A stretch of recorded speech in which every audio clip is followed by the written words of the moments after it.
Hi there, everyone. It's Monday and time for Monday Mastery. I am author and dating coach Rick Sotobier, and it's been a while since I've been live on Facebook and YouTube and LinkedIn all at the same time. And I was just feeling an urge to get back into the habit of being live on or for those of you watching later, being recorded and getting some additional stuff out there. I've been doing my blogs for a while again, and I just had a period of time where I just was overwhelmed with everything that was going on, and now it's time to start getting back into the groove of things. So anyway, hope you all have been doing well. And today's subject, I wanted to start talking about some of the changes or some of the trends that I've started to see in the world of dating. And we'll wait for a couple of people, and anybody that jumps on, please feel free to tell me where you're at, and we'll say hi. And so we'll just muddle along here for a couple more minutes and give some other folks a chance to join in. But in the meantime, I hope you all have been doing well. It's I've actually spent my winter in Upper Michigan, which is where I'm originally from, and the winter has been extremely mild. So not being not being in the South this year was definitely culture shock. And although for the winter that we had, we only had about 60 inches of snow for the season, which was about a quarter of what they had here last year. So anyway, that being said, some of the things that I wanted to talk about again are the trends that I'm seeing in dating, and one of the disturbing trends that I'm seeing is people quitting dating.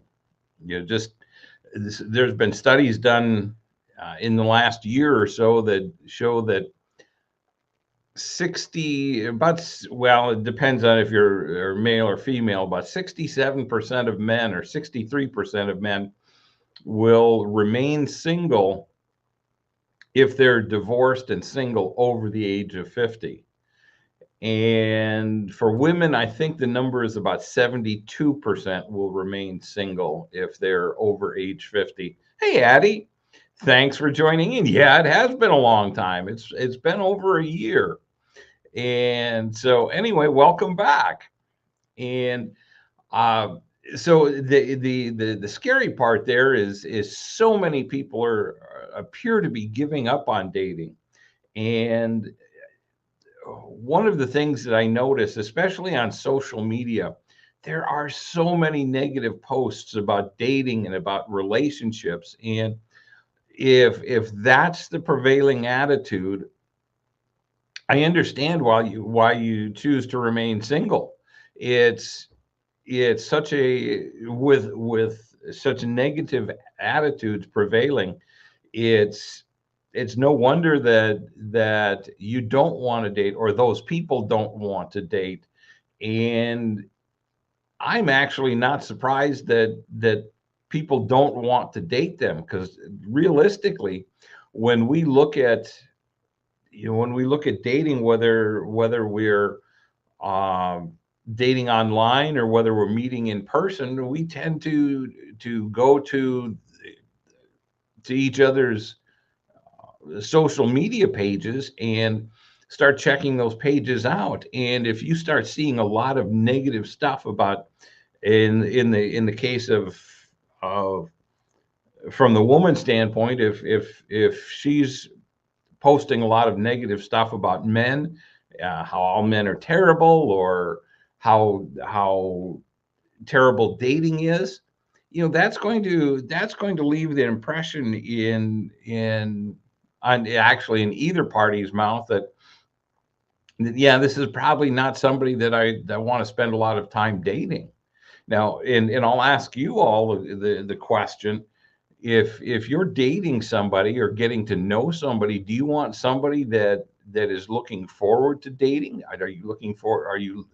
Are you interested in dating somebody that has a positive attitude about it, that's not going to give you a lot of grief? Or are you going to be more interested in somebody that is very negative, very sarcastic about dating, and maybe a bit closed off? Because when you start portraying a negative attitude towards whatever you're doing, you're not going to be the the the best date. Or if you're doing a job, if you're at your career and you've got a very negative attitude about it, you're probably not going to be the best that you could be. So we have to take a look at our attitudes when we walk into dating. And I run into so many good men and so many good women that are frustrated with the opposite sex for the attitudes and the just the overall status of dating. And if you look at dating as a chore, if you look at dating as a negative, that's exactly what it's going to be. If I had you to look around the room that you're in right now and say, okay, uh, tell me all the things that you see that are red, and just take a quick look around the room. And how many things did you see that were red? Now, close your eyes. Now, tell me all the things that you see that are blue with your eyes closed. What did you see that was blue? Probably not much, because you were focused on seeing what was red. And that's the exact same thing that happens with dating. When you're looking for negative, when you have uh, negative results on your mind, that's exactly what you're going to get. And so you have to regulate what you're thinking about. It's what's called the reticular activating system, or the reticular activation system. It's what causes us to focus on whatever it is we want to focus on. One of the other examples I use is when you're out buying a car. You buy a new car, and as soon as you drive it off the lot, you're driving it home. And what do you see? You see the very same vehicle, the very same color, and you never realized how many were out there. You thought yours was going to be fairly unique. And all of a sudden, there's a bunch of them out there. Why? Because that's what you're focused on. Number one, that's what you're driving. Or when I asked you to pick out a color or look for the color red, you didn't see the color blue. You only focused on finding the red. So the same thing is going to happen when you're dating. If you walk into dating with a bad attitude, that this can't be a good date, this guy, I'm just going out with this guy or this woman for as a favor to somebody, or whatever it is, it's or the attitude that I really don't want to be here, I'm so tired of dating. You're going to come off as you don't want to be there, and you're going to turn your date off. And so we have to be very careful about our mindset. We have to be very careful about the things that we think and say and do. It's You have the choice of saying, yes, this is an exciting evening, I'm going out on a date. Or you have the opportunity to say, I'm going on another date. So who would you rather date? Somebody that says, I get to go out with so and so, or I'm going out with so and so. What which person would you prefer? Hopefully you're all saying that I'd prefer the one that has a good attitude, that wants to be there, not doing it begrudgingly. So and this is becoming so common. And maybe it's because it's the people that I see on Facebook. And it's just that the more lonely ones, or the ones that are harder to date, are the ones that are complaining the most. I don't know. I don't have the answer for that one.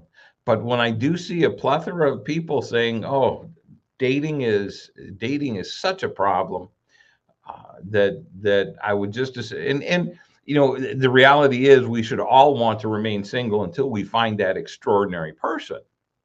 But to want to give up on dating altogether, I think a lot of us or a lot of people have forgotten the reason they want to date, the reason they want somebody in their lives. And I just last week I shared a blog. You can go to my back to my Facebook page, either my business page or my personal, and go back to last Thursday. And I share some of the things, some of the reasons that I look forward to being married again. It's been a long journey. When I first got divorced, I thought that I'd be with my soulmate in about 9 months or within a year. And I'm 14 years into the single journey. But does that mean I've given up? Absolutely not. Have I taken breaks? You bet I have.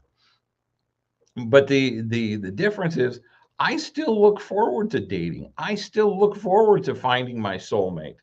Addie says, hang on here, Addie, it's been a while, so take me a second here to get back into the groove, I guess. And that I guess that ages me. It's just because we used to be groovy, man. Addie says, if I had time to devote to date, I'd be excited with the act of going on dates. Well, there you go. And Addie, if I recall correctly, and it's been a day or two since we've last chatted. I'm assuming you're still working in the evening. Uh, is there any reason that you couldn't date during the day? Potentially finding somebody else that has a day off on your day off, or uh, somebody that works a similar shift as you and do something in the afternoon. Two jobs. You're making it difficult for you to date, aren't you? Yeah, Addie says, I work day and night. And I get it. And that makes it difficult. But there's got to, hopefully, there's a day off. And if you can swing it, it would be great if you could get a day off from both jobs that are on the same day. But, that's. But that's something that only you can take care of. But I know that, and that's you know in some respects that's not unlike me. I'll work until 8 or 9 o'clock at night because I'm in a location where there's not a great population. I don't plan on settling here, so I don't do a significant. I don't do any dating up here. And so, hey, Suzanne, thanks for joining in. Glad to see you. So there are times in our lives when we're just not going to date, but there are going to be times where if it's truly a priority, we do have to take time. We do have to make time for it. And so you have to take a look at what your objectives are. Is finding a relationship and finding your soulmate on your bucket list? Is that something that you want to check off before you check out, so to speak? And hopefully it is. But it's you have to make that determination. You have to decide whether it's important enough for you to work towards or not. And again, we all take breaks. There are seasons in our lives where we need to do something different, or there are certain other priorities. And Addie, whatever yours are those are your priorities right now. And when that isn't your priority, or you have the opportunity to free up time, then hopefully you'll be back in the world of dating again, and you can roll from there. But the flip side is, the other aspect of that is there are people that you can run into through work, through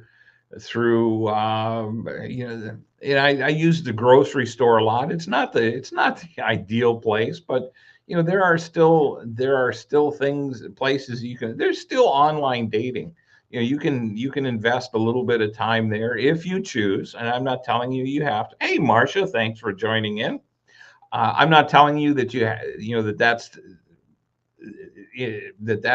that's a the only place that you have an option right now. There's still plenty of places, and that's one of the things that many of you have heard me say this. You have to learn to be able to strike up a conversation with anyone, anywhere, anytime, and it's difficult at times. And you know we all have our comfort zones, but if you're going to date, uh, you have to be able to strike up a conversation. And ladies, this means you. And Addie says, let me just probably step back here into the conversation. Exactly. Currently, finding someone isn't a priority. I'm still young enough. I've got time. Well, you do, because we know each other. We're acquaintances, and you have more time than I do. Let's put it this way. I've on my timeline, I've have 20, maybe 25 years left. And regardless of what time we have left, we should be looking for that extraordinary relationship, so that we're not spending our remaining years in a mediocre relationship. And the one thing I will tell you, Addie, is yes, you still have time, but that time will go very, very quickly. I know that when I was your age, I had plenty of time. It's and then when I lost my dad about 7 years ago, I started to realize how finite our time on this earth is, and we have to be very cognizant of that. You'll be surprised, Addie, how quickly the next 20 years will go by. If you're not careful, it will go by in an instant, and pretty soon, it's like, oh, I don't have much time left. And Addie says, I've noticed the older I get, the quicker the years fly by. And that's exactly right. And they don't slow down. I already look at, we just started this year and we're halfway through April. We're almost a third of the way through the year already. And Suzanne says, I'll talk to a telephone poll um, if I think it will talk back. Extroverts must have a little more chance of meeting a lot of people. Well, and extroverts generally will talk to uh, folks that introverts might not. And I'm more of an introvert, so for me it takes a little more effort to step out of that box. And there are times when I can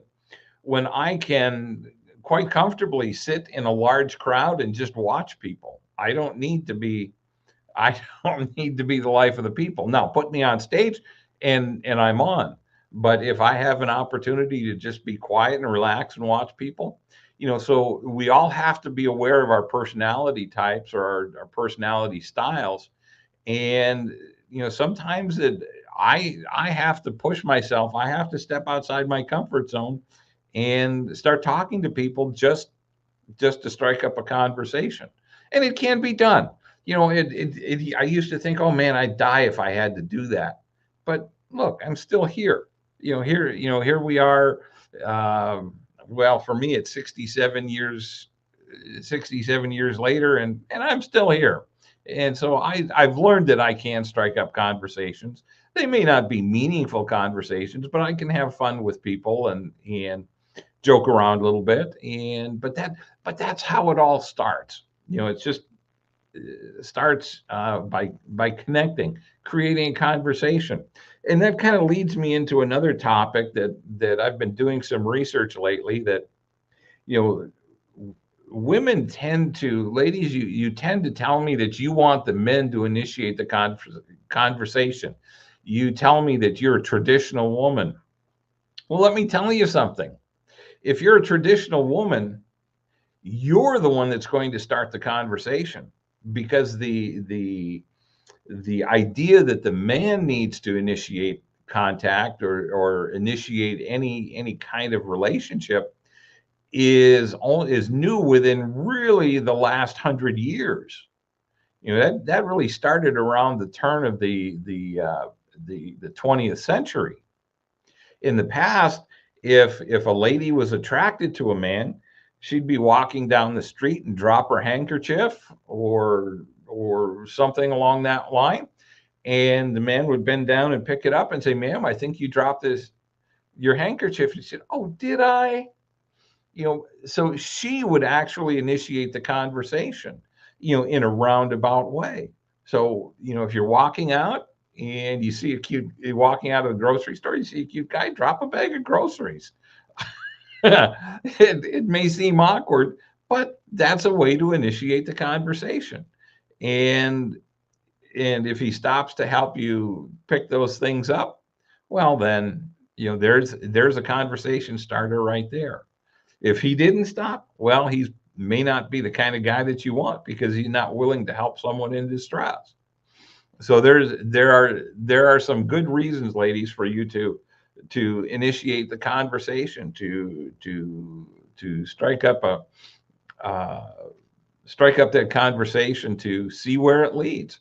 And not everybody you talk to is going to want to get to know you. Not everybody's going to want to get to know me.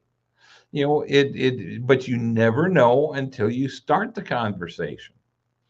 And so, step out of your comfort zone. We all have to do that from time to time. And if finding your soulmate or an extraordinary relationship is on your bucket list, then what are you waiting for? And Addie, going back to you having a lot of time, you do have. I mean, if Addie says, uh, I'm assuming it's just make sure you don't drop the eggs. Yeah, just a couple of canned goods is fine. Where they roll out of the basket or roll out of your bags. That's fine. The eggs, no, let's not. But the going back to going back to the time we have left, would you rather spend the rest of your life in an extraordinary relationship, or when you have a long period of time, or are you willing to give up a lot of time only to spend a couple of years with that special someone? And that kind of leads into another observation that we tend to do better as individually. We tend to do better as couples, and especially men. And maybe it's because we have someone there to help us watch our diet and not eat junk food. Ladies, you tend to to be better meal preparers than men do. I know I have to watch what I eat now, but beyond that, if I didn't have to be careful, I'd be eating junk food more than anything else. And so, the longevity goes up, the happiness generally goes up when you're in a great relationship. I mean, your individual happiness. It's always nice to And Addie says, I'm willing to give up that time because right now I'm in a selfish phase. And I understand that. I understand that. And there's and Addie, as long as you recognize that and as long as you're willing to admit that, that's okay. The but from experience, I'm going to tell you this time is goes by quickly, and there will come a point in time, and let's hopefully that selfish time doesn't consume too much of your life, because and I'll share a couple of things from my blog last week, that there are great reasons to be a couple, and for me anyway, I miss somebody, having somebody there to share the day's activities with. I miss planning things with someone. Whether it's tomorrow's activities, or something, vacation, or some other long-term activity. What are we going to do for vacation next year? Where are we going to retire? What is it? Whatever it is, it's nice to have somebody to talk to, and just, whether it's about the weather or anything nonsensical. It's for me, it's nice to have somebody to hold hands with or snuggle up with and watch a movie, or watch whatever meaningless content is on TV. I really don't watch much TV, and it's, you can catch me binge watching a couple of things now and then, but not often. uh, and it's just the companionship, being responsible to someone else. Those, and maybe those things aren't important to you all. I'm just sharing what's important to you. And if there are things that are important to you, share them, and so that give other people ideas that makes, oh yeah, I like that. I would love to have that again. I miss having someone to do something for, to be responsible to, and I don't mean to, well, dear, I'm going here and then I'm going to go there, or, and I'm not talking about uh, a controlling relationship. I'm just saying that somebody to say, Rick, I need this done. Can you help me with this? Or can you run by the store on the way home and pick up a gallon of milk? Or can you pick up something for dinner? Or, uh, I'm running late, and can you start dinner? I miss those kinds of interactions. And and Suzanne says that's very important. And it's, I think when you start looking at what are the, and I'm not trying to get anybody to start saying, oh, I miss so much of this stuff in my life. I'm not asking you to go around dwelling on what you don't have. I'm asking you to remember what a great relationship is all about. It's about sharing, it's about doing things for other people, it's about wanting to be a better person for your partner every day. It's, and when I've been in great relationships, I found myself wanting to be the best that I could be every single day. It doesn't mean that I was becoming somebody extraordinary overnight.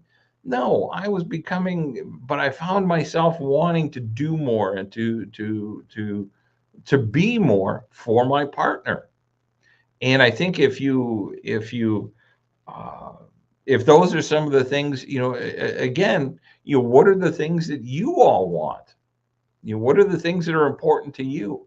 Maybe what I want is nothing near what you want. Maybe you want somebody to go fishing with, or to play golf with, and ladies, you can say, oh, who'd want to go fishing?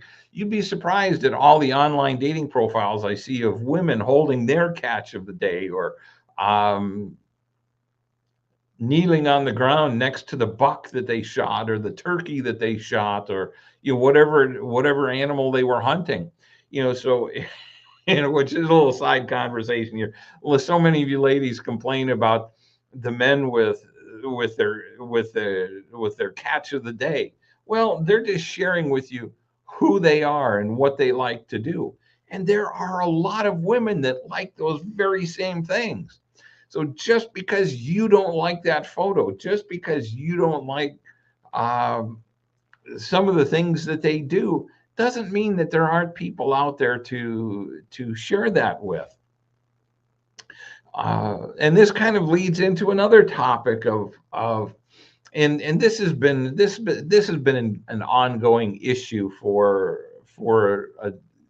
as long as I've been dating online, is the terribly written profiles and terribly laid out profiles that you know terribly written from the standpoint that you don't use punctuation, you can't use capital letters or proper grammar. Geez Louise, just write your profile in Word and let Word do the correction for you, or use Grammarly or something along that line. But there are formulas that really can help you lay out an awesome profile. And so many people, I'm not saying any of you here, but so many people jump into online dating and they start talking about or they don't talk about anything. They just say, I'm an open book, just ask and I'll share. Well, that's not telling me anything. Don't make me start digging for information just to see if we might have something in common. No, what you should be doing is setting up your profile so you weed out a lot of the unnecessary conversations. Especially ladies, you all tend to get a lot more messages than guys do. And again, I think that's because, number one, I think it's because uh, men are expected to initiate the conversation. But when there's somebody new online, you're going to be overwhelmed with the number of responses you get in the first 3 or 4 weeks. And you have to, and a lot of people, a lot of women quit the online dating within a week or so because they're so overwhelmed. You just have to understand this is a process. You don't have to respond to everybody that writes to you. This is not a pen pal uh, organization. This is, you're looking for someone that meets your qualifications or your needs or your standards, and you should be looking for somebody that resembles the things that you're looking for in a relationship. You know, it, we can. Uh, and for all of you, those of you that have been online and done online dating, you'll recognize that there are people that just look at pictures and click the button and uh, have absolutely paid no attention to anything that you've written. And speaking of what you've written, I've just recently created a PDF. So if anybody wants the PDF, just email me or message me and I'll send it to you. It's a PDF on how to create a winning profile for online dating. And it's just giving you some basic guidelines on the pictures to use, because pictures are really important. And so often, uh, and I see more women's profiles. Women will occasionally send me men's profiles and say, here, look at this, and I'll get to review them that way. But unfortunately, I don't get to see many men's profiles. But ladies, when you start out with a pets picture or a travel picture, anything that or an avatar, these cartoon type avatars, yeah, no, that's you're going to have more people scrolling by you than actually look at your profile. So you have to be very careful and answer as many of the things as you want. But again, anybody that wants to get this PDF, I'll be more than happy to send it to you. And for those of you that have been part of my Dating Made Simple Academy, it will actually be in the fifth section under online dating. and as a handout there. So it's so you'll have access to it there. And Addie, I don't know who else is on here besides Addie that might have been part of that beta test group. That will be available there soon. Um, and Suzanne says, yes, please. I seem to attract scammers. That's why I gave up. And and a lot of that, Suzanne, has to do with how your profile is written. And I found that just by simply rewriting the profile, changing up some of your pictures, I've worked with a bunch of people, and we've just by tweaking your profile just a little bit, you'd be surprised at the difference in the quality of people that approach you. So yeah, I'd be more than happy to send that to you. What I'll need you to do is just send me a message in Messenger, and I'll get that off to you. So anyway, um, I'm just trying to think of what other trends or what other things that I haven't touched on yet that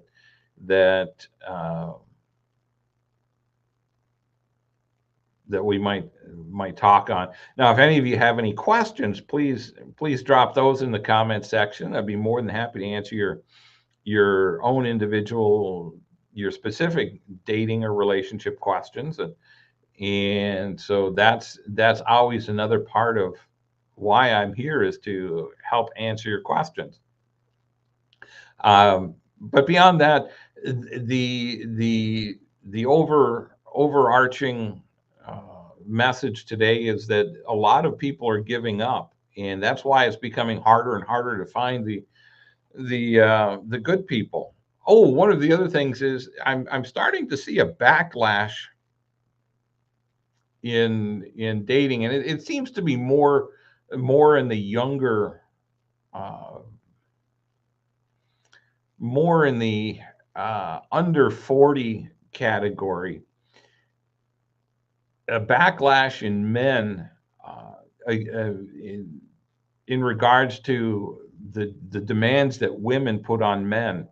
And there seems to be, and I don't see it now. I don't see it in my practice, and I don't see it as much in the people that I talk to. But there seems to be an undercurrent where women are, the younger women, and I'm keeping it limited to that. Not to say it doesn't go over the 40-year-old mark, but to us midlife singles. But there seems to be an attitude that women seem to think that be partaking in an entitlement culture, where they think that men should be providers, men should be chivalrous, men should be protectors. Yet the women don't need to do anything. They don't need to come to the table with anything other than maybe some looks. That the women should be able to do what they want when they want, go out with their friends, and dress as provocatively as they want. And this is not an all-encompassing, but these are some of the common things that I hear, and that a lot of the good men, and I don't know that it's the midlife singles so much, but a lot of the younger guys that are available just aren't dating because they just don't want to deal with that crap. This particular comment goes to all ages, that men just want a peaceful household. Doesn't mean they won't discuss tough subjects, but they don't want to come home to somebody that nags. They don't want to come home to somebody that's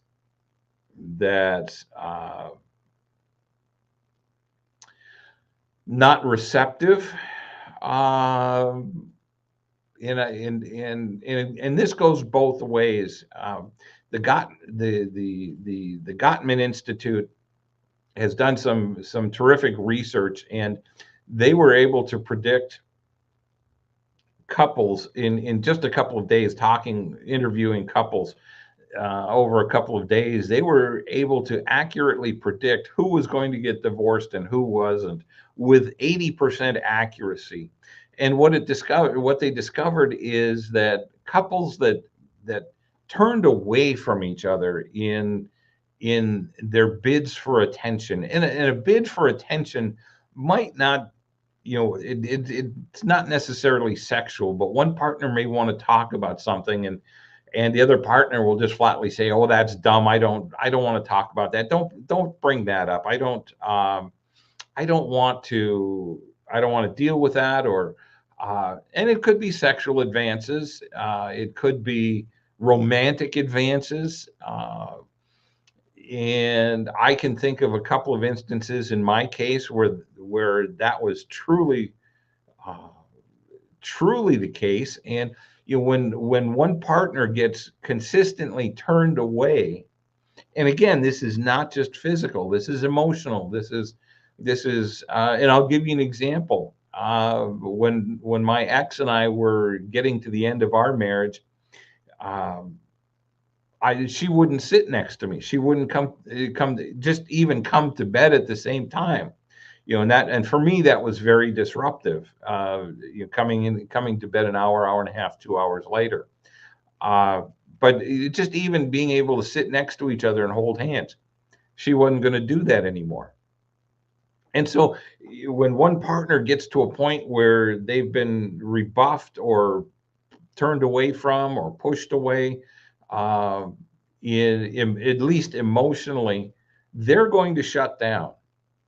So you have to be very aware when your partner is coming, what they call making bids for attention. And again, it could be reaching out to hold hands. It could be a kiss on the neck. It could be a hug. It could be um, any number of things. When you turn your partner away or reject those bids for attention, you're telling your partner that they're not worthy. They're not worth your time. You don't have time for them. And this is something that for those of us that are divorced and that have gone through times like that, we have to be careful not to get into a routine with a new partner, uh, or um, fall into a trap because of past triggers. Things that have triggered us in the past by previous relationships or previous marriages, that will cause us to instinctively turn away or rebuff or reject our new partner. So we have to be very careful about doing those types of things. And it's so important to pay attention to what we're doing. It's so important it's important to pay attention to our partner when they're asking for attention, or uh, whether it's romantic or whether it's just, I just need to talk about today.